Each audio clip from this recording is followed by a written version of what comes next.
folks? Welcome into a brand new episode of Trainwreck Fantasy Football. Wake here, not with my normal cast of characters you usually see me with. No some guy named Steve, no Meerkat, no Chris, no Jordan Rosas. We got Dr. Kyle Trimble of Banged Up Bills.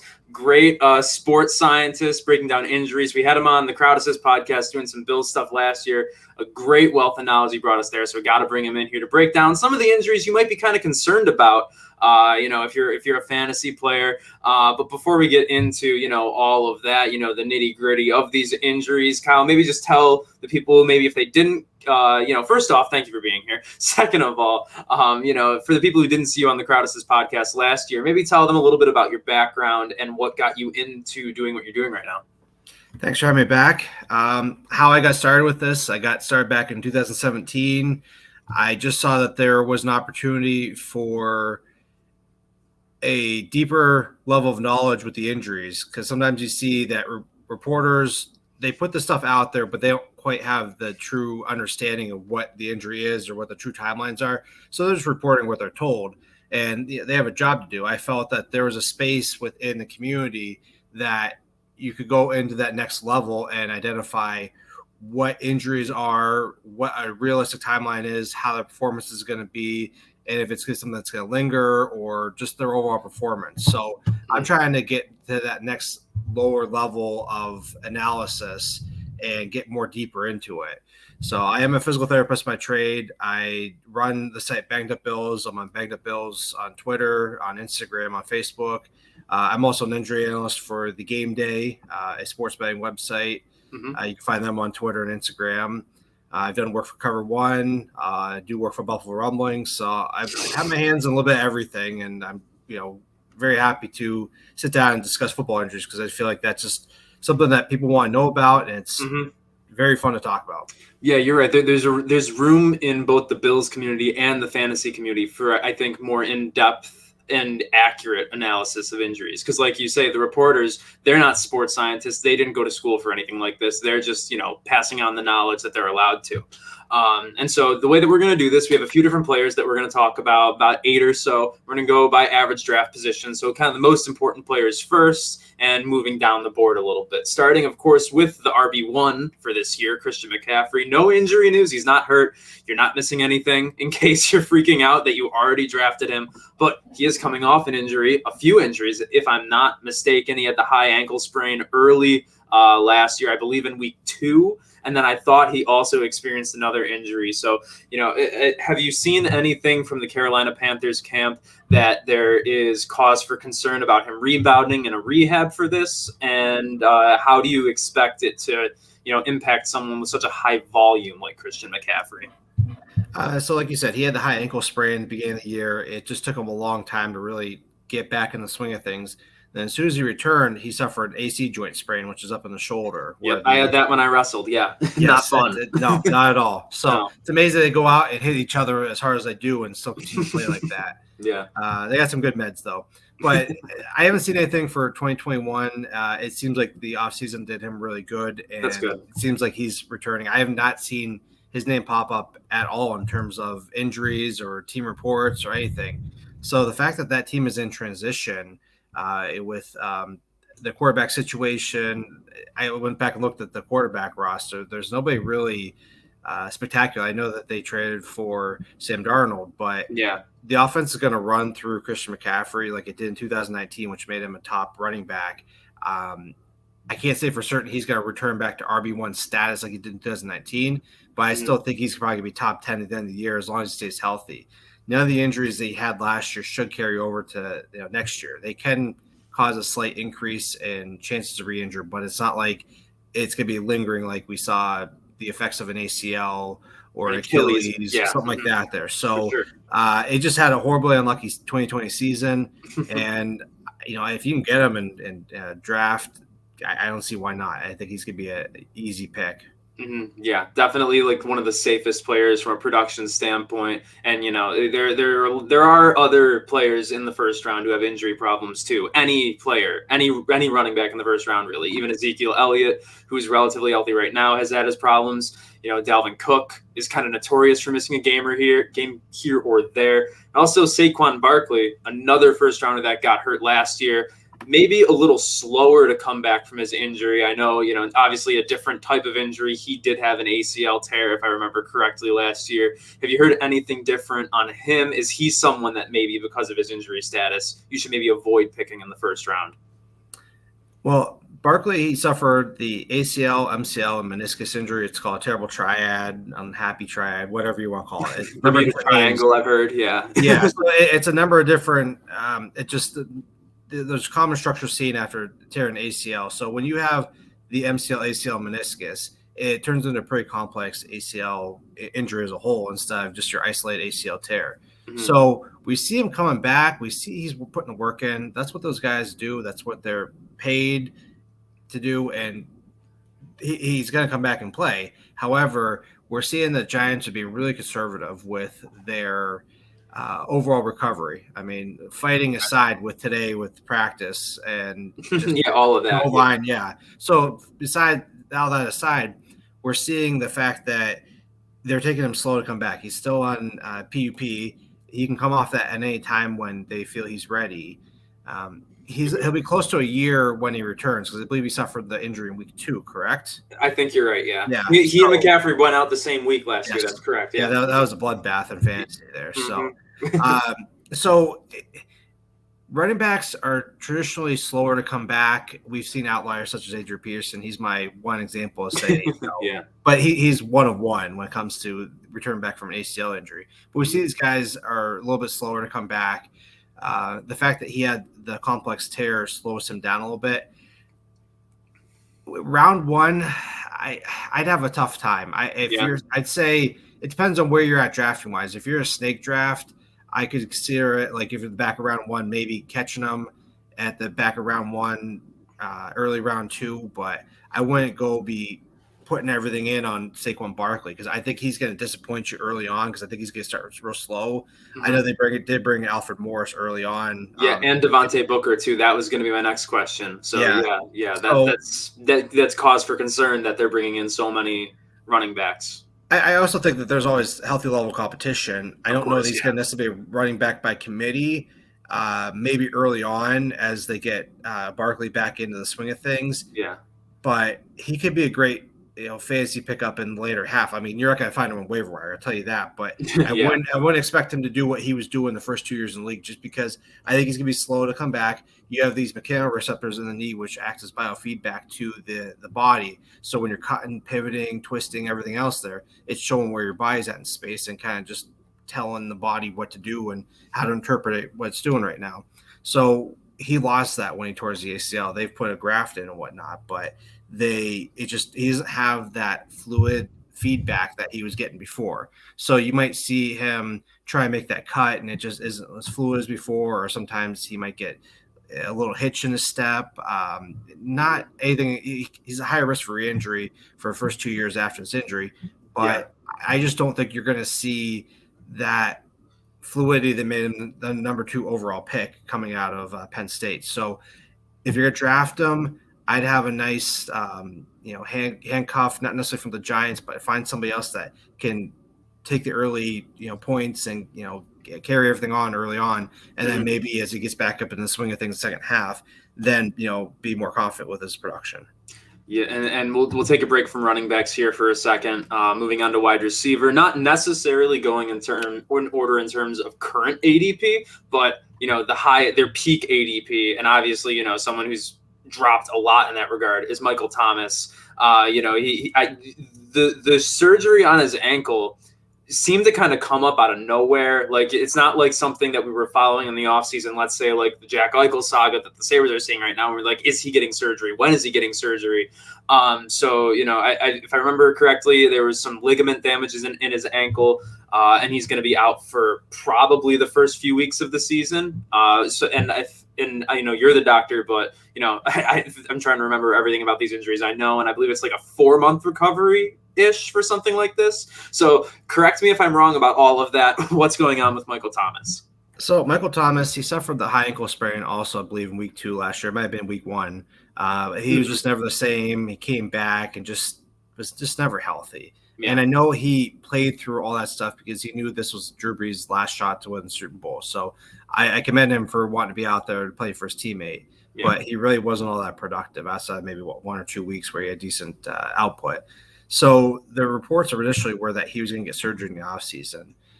For whatever reason, him and his camp as a whole didn't get the surgery. We know that Sean Payton was visibly upset when he said he should have gotten the surgery. I know with the high ankle sprain as a whole, a lot of times they want to try to rehab these conservatively and try to get back up to speed rather than saying surgery is the answer every time, because there's a whole host of other issues you can have if you get surgery, even if it's just a routine thing such as tightrope. Yeah. The reports are coming out that he had suffered damage to the deltoid ligament, which is the inner ligament that connects basically the foot to the lower bone, which is the tibia.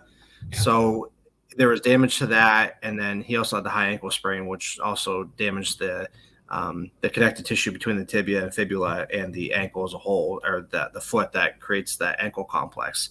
So the high ankle sprain might have healed up relatively okay on its own. The deltoid ligament might not healed up, or he might have been trying to push himself with his training and just having setback after setback. So I think eventually at some point they said, we're going to shut you down, get the surgery. Obviously it ticks off the Saints brass, but I am projected to come back about week 8. The Saints bye week, I think, is about week 6, week right. 7. Yeah. So I could see him coming back and starting to practice and whatnot. But even a second half push for the playoffs, that he could be an option, but I just don't think he's going to do anything as he was. Obviously he does better than he did last year, but I don't think he touches anywhere of 2019 or before. And then he has a new quarterback. Yeah, Michael Thomas is now down around wide receiver 42 in Fantasy Pros expert consensus ranking. And so he's definitely more of a late round dart throw, kind of around the 9th or the 10th rounds. But it sounds to me you would more err on the side of caution, go with someone who might be a more surefire season-long thing, because you just don't think he'll be that effective when he comes back eventually, right? I would generally agree with that. I mean, playing fantasy, thinking 9th to 10th round, I think that's a good dart throw. I wouldn't go chasing him. So if he falls to you, great, get him. I think he's going to be worth it, especially in the second half there. But don't go try to chase him in the 3rd, 4th round when you have other bigger picks to fill, such as your second running back, find your quarterback, find a tight end. So let him fall to you. Yeah, absolutely. Definitely not someone that you want to go chasing. And unfortunately, neither is the next guy. It's a very somber podcast, isn't it, this one?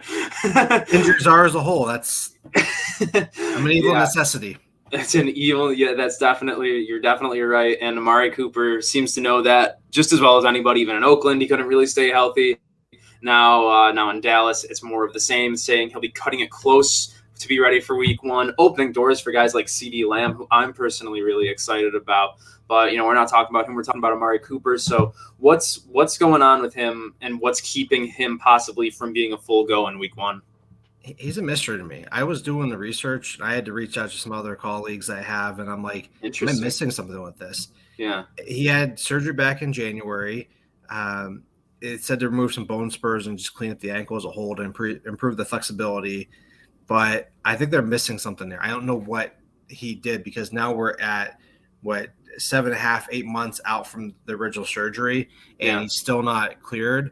I don't know what else he could have had, but something just isn't adding up. I don't know what it is. I mean, you can have persistent swelling and inflammation if you try and push it too soon with the rehab, and it's not necessarily a linear progression that you're going to rehab effectively throughout the entire thing, and you can have all sorts of issues there. But it just, for bone spurs, and then you're having problems and you're not cleared for a physical, I don't know. Something's not right, and I don't know what they're hiding. They also said the same thing with DeMarcus Lawrence on a side note with a back cleanup. You don't have a back cleanup per se. So I think that they're telling us stuff, just say, yeah, he's okay, but there's something more to it. I just don't know what it is there at the time. And coming from you, hearing you say that there's that amount of uncertainty, I was excited about CeeDee Lamb as being the best wide receiver in Dallas's offense. and I thought he would be a value. Unfortunately for me, now people are going to start drafting CeeDee Lamb sooner. But, I know Amari Cooper has it a lot worse than myself because, these are real people with real problems. But from a fantasy perspective, Amari Cooper's going in the 3rd or the 4th round right now. Way too rich of a price tag for someone who doesn't know what's going on with his injury, right? I would say right now, I want to see how he performs in the preseason. I want to see more updates that he can produce and kind of just have more. Obviously, if you made your drafts, then you live with that. But if you can hold off, see where they're at. I think he come into the season fully healthy. It's just right now there's just still so much uncertainty without a clear definitive proof as to what he was actually dealing with before I start saying I'm going to chase him or say I have to have him as my, wide receiver 2 or something like that. Mm-hmm. Yeah, no. And I completely forgot my train of thought about Amari Cooper. So I'm just going to keep going on to the next guy being taken. Just a few wide receivers after him. 2 guys, kind of both looked at as wide receiver 2s for this coming NFL season. This one came up on the injury report just yesterday. Kenny Golladay leaving practice with a hamstring injury. Between the brawl in Giants camp or yesterday, since we're airing this the next day, now I always get that messed up. But so many things going wrong with the Giants, and this is not at all something that they were hoping to see. He's had his share of injury problems. I think it was a hip injury he had in Detroit, so it's still lower body, but it's a different part. Are those at all possibly related, or is this a new injury completely? There's a chance it could be related. I was unable to figure out what he really did to his hip previously. I thought it may have been a hip flexor injury. Gotcha. They're saying it's not a hamstring. So, yes, in the same area, different body parts. I saw the video today. He got tied up with a few defensive backs and just defensive players as a whole. And he apparently, he fumbled the football and he grabbed at his left side. It's the same side that he had the hip injury on, but I don't know that they're too related because we don't know quite really what he did last year to have his exit in Detroit. Mm-hmm. Regards to his production, hamstrings, it's probably a pretty mild one. He's probably going to be out 2 or 3 weeks based off of the severity. It could be a little bit more, could be a little bit less. You mean 2 to 3 weeks from today, right? Yes. Not okay. Just making sure. Mm-hmm. Yeah. So that is good clarification because he should be coming back fully healthy for the preseason, or for the regular season. Okay. But he's probably going to be set out for a little bit. The only concern I have with him is there's a chance to re-injure. I've seen rates as high as 30% to re-injure that. Wow, for a hamstring injury, really? Yes. However, I do know that the Giants head athletic trainer is heading the study that the NFL just recently announced that they were putting $4 million toward a study to reduce hamstring injuries. So if that guy's leading the whole thing, they're going to be definitely conservative and make sure that they take him through the rehab, especially if – I'm not saying that Golladay could be part of the study, but if you got the guy leading the study, they're probably be a little more proactive about taking care of his hamstring than, say, getting him back out there. Yeah. My concern I have with him is he has had his injuries. Of course, he plays a physical position. That's how it is. New quarterback, new system, new team, just everything as a whole there. So I'd want to see him also perform in the preseason, but I'm reserved in how he produces, especially with how he did in Detroit his last year. And he's not somebody, this is personal bias when I say this, he's not somebody that impresses me. I mean, I want to see more from him before I say I gotta go up and draft him. If I see him on board, I'm like, I'll go with somebody else who has a little more proven production or availability. Yeah, no, he's not someone I was personally targeting before this. If we're going to talk about it fantasy-wise for a second, Daniel Jones will obviously – he's willing to throw it up there, but he's much less accurate than Matt Stafford was. And, Kenny Golladay will not be getting the targets that he was getting in Detroit. And I remembered the point I wanted to make on Amari Cooper. You said, you want to see him active in the preseason. You want to see Kenny Golladay active in the preseason. This is why, everyone, we don't draft before the preseason starts, because the longer you go on, the more you know, and the less chances you have of drafting someone with a horrible injury you didn't know about or that hasn't happened yet. So, yeah, if you have your draft scheduled and it begins before next week sometime, you push it back a week or something. Figure it out. Just figure it out. Yell at your league manager. I don't care. Someone else who has. Especially with all the preseason games, we see year after year, a handful of guys go out with major injuries that just either decimate fantasy or decimate that particular team. So just wait, but not some people. Some people don't want to do that. Yeah, I know. My first draft is August 21st, I'm sorry, and I think I have 4 more after that. So, I'll be a little busy. Yeah, my girlfriend will probably be mad that I have so many drafts, and I don't blame her. But you know what? It's the price we pay. It's the price we pay. Yes. Moving on, Carson Wentz. No news here, really. He has bones made of glass. The guy from SpongeBob, every time he wakes up, he breaks his legs, and when he goes to bed, he breaks his arms, and now he has a broken foot. So I was hopeful, personally, that, behind what was or what is still the best offensive line in football in Indianapolis, that he would be able to have a relatively okay season there, because there are some nice pieces in Indianapolis for fantasy. Now, the offensive line is hurting. Carson Wentz is hurting. Frank Reich's even hurting. He's doing his best to stay along with the team and getting hurt himself. So good for Frank Reich, I guess. So is there any reason to even draft Carson Wentz right now? Because he was a top 12 quarterback being drafted before. Now, there's no way that you pick him up until he comes back from his injury, right? I gotta agree with you on that. I still don't quite know what's going on with Wentz. I've seen seismoidectomy, which is basically the 2 small bones under in the plantar plate region for the big toe. It just helps make the when you're pushing off the toe more effective. There's other details with that, but we're not going to get into that. So that could be an old injury, because they said it was a high school football injury that he had that was reaggravated. But that's 10 years ago. Like, you do the math on that. It's possible, but so I've seen that. I've also seen the 5th metatarsal avulsion fracture, where you basically get a small piece of the bone off of the 5th metatarsal, the same area the Jones fracture, but not the same injury. Just want to clarify that. So they could go in and pull that out. We're never going to see his foot where the scar is at, because when you see the scar, you're going to know where it's at. But I don't clearly know what's going on. They did say that he was running out and he felt a twinge in his foot when he was pushing off. He's right-handed, so he's putting a lot of pressure to that left foot.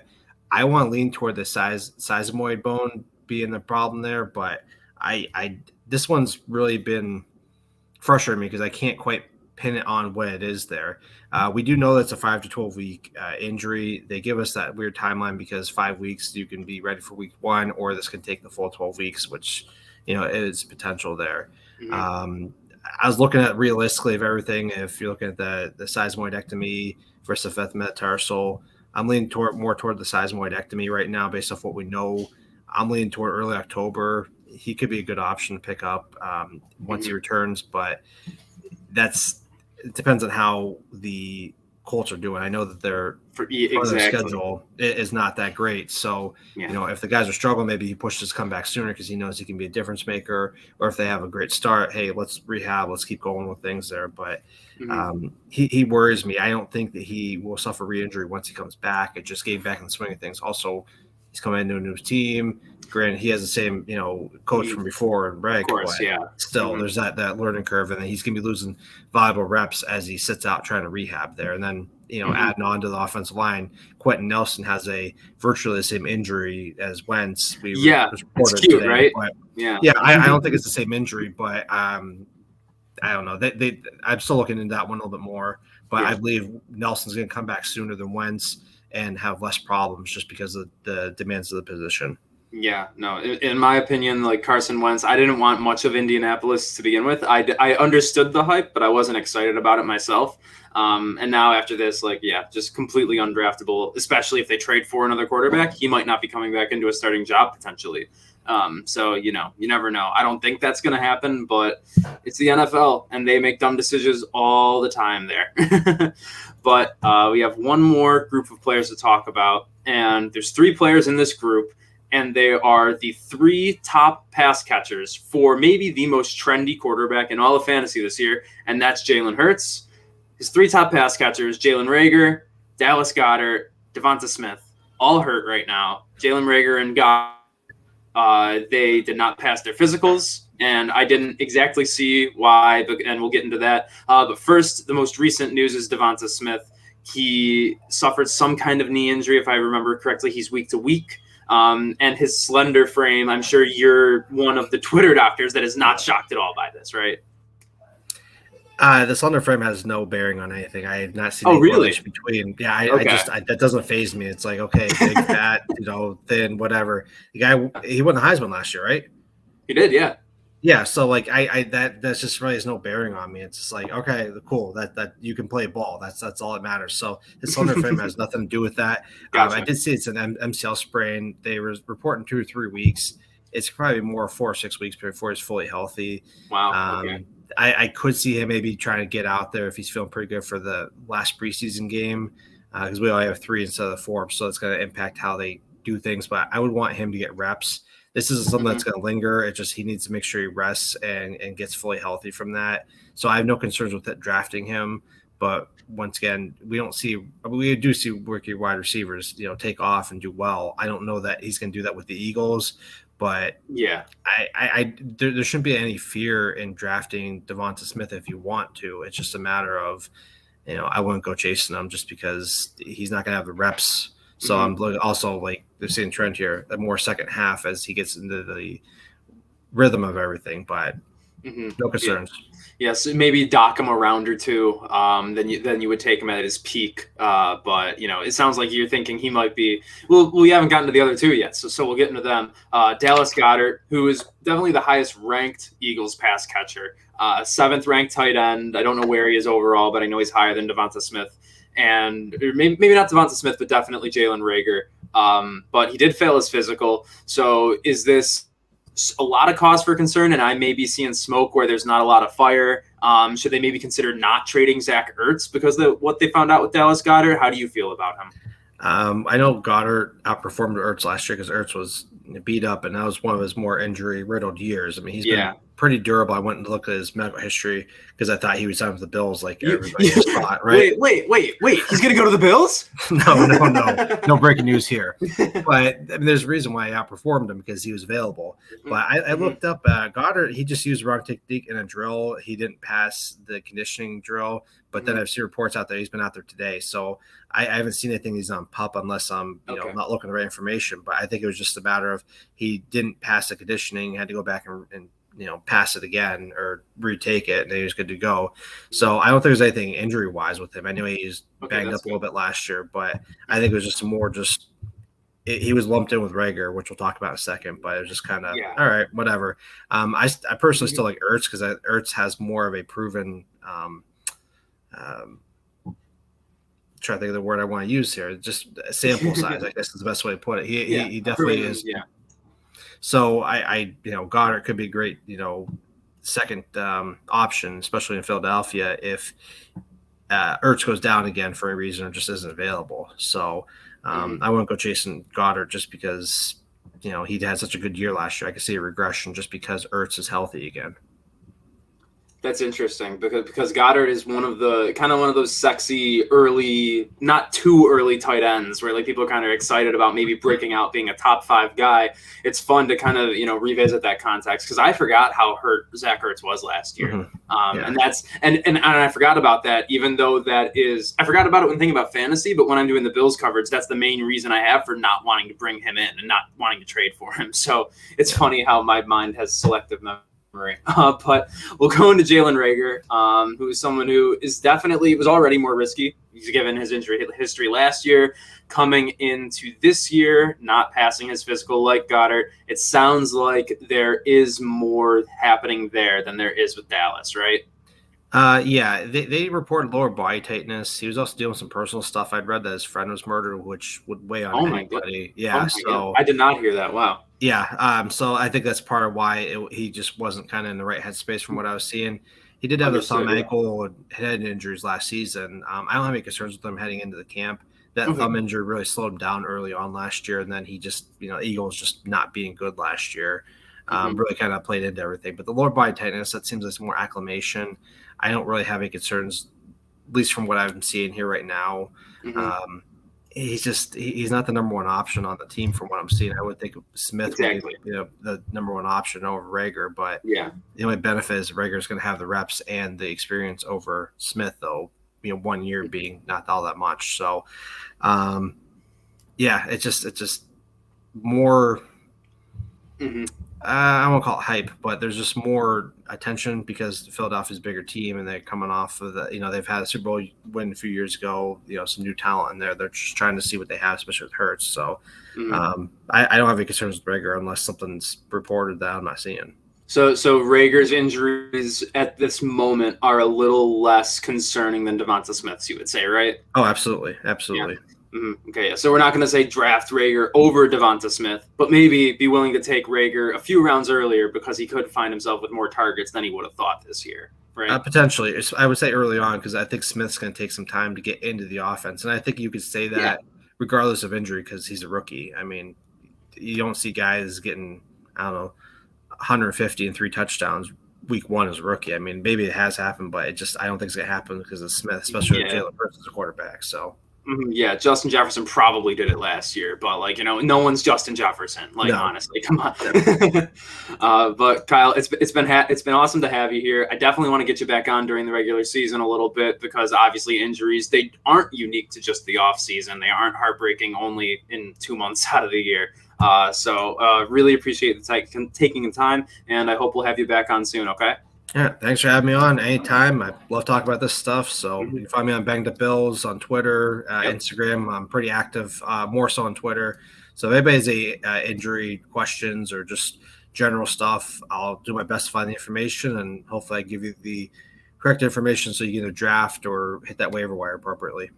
Absolutely. Yeah, no, we're super excited to have you back there. Super excited to have you back on the Crowd Assist podcast at some point this off season before we get into the regular season. But until then, that will be me and Kyle here tonight, or this morning by the time we're airing it. Man, I'm an idiot on Trainwreck Fantasy Football. Thank you, everyone, for tuning in. And as we end every show here at Trainwreck Sports, good night now.